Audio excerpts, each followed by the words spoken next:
What is up YouTube? I'm Royal, I'm rank 1 Wildrift, and the new patch is out. The new season is starting, so I wanted to get this tier list video out as soon as possible so you guys have a good idea of what's going to be strong and what's going to be weak in the upcoming season. I will definitely do an updated tier list once I've played in the patch a lot more. But these are some of my first thoughts after reading the patch notes, looking at the new items, and kind of figuring out what's going to be OP and what's going to be weak. So let's start off with the Baron lane, where I'm going to have Asgardtyr, Renekton, Aatrox, and Ornn. Aatrox is going to do great with a buff to Youmuu's Ghost Blade, and Ornn is going to be an absolute massive tank. I mean, he was already strong to begin with, but he's going to be so strong with the new buffed Twin Guard. In the S tier, you see some of the more common champions that you would expect from Baron lane. And of course, I encourage you guys to play the God tier, the S tier, and even the A tier champions can be very, very strong when played well. Specifically, Yone, I'm having a lot of hope will be very good with a new Teminus item. However, all the champions in S tier and A tier are going to be really good. Gragas is really good as an AP tank or full just AP. Akali is of course going to be extremely good with the new Infinity Orb.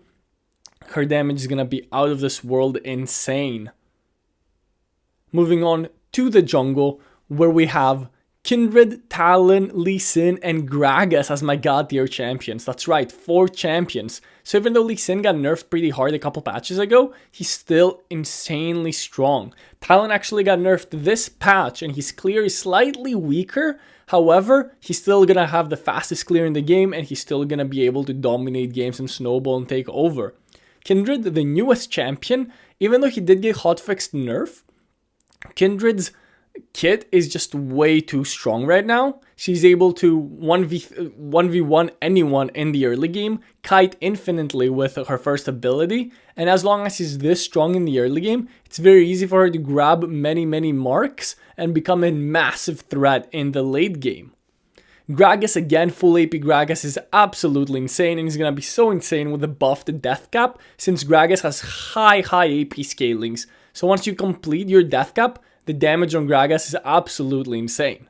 In the S tier, we actually see Master Yi, a champion you don't expect to be S tier. However, the massive buffs that he got on his second ability will allow skilled Master Yi players to win every fight, blocking a bunch of damage and still dishing out insane damage like Master Yi usually does.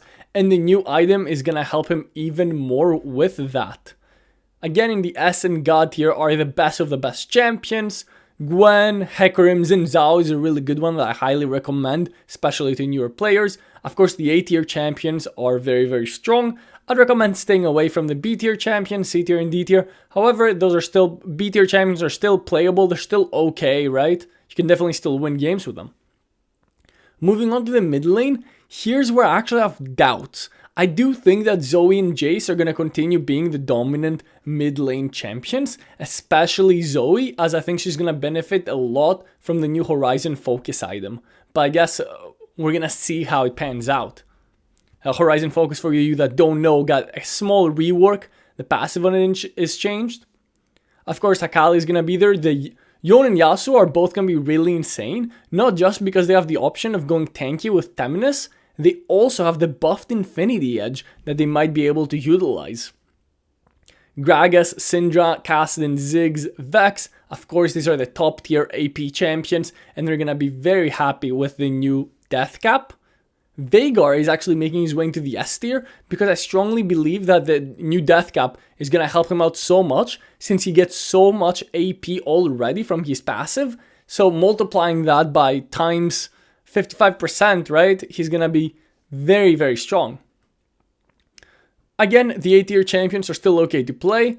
Annie is actually a champion that ever since the Hex Flash changes, I think is pretty good. Annie does really well with Hex Flash, so she's moved up to A tier. But again, every champion in S tier, A tier, and God tier is gonna be really good. The champions in B tier you can definitely pull off, however they're a bit weaker.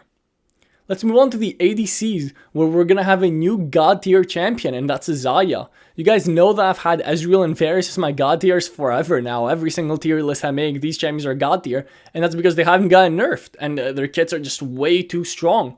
Their numbers are way too high. Varus having the option to go lethality, to go crit, to go on hit, to go AP, just has way too much versatility. And he has 4 different builds that he can do this patch, thanks to Timaeus making his on hit even stronger. But Xayah, with the buffs and the buffed Infinity Edge, is actually going to be a massive threat in this meta, especially when paired up with engaged champions like Rakan. But even with enchanters like Lulu and Yuumi, Xayah is going to be very strong. In S tier, we actually have the newest champion, Kalista, that's only coming out today. Kalista, from what I've seen, looks really, really strong. Her passive is definitely going to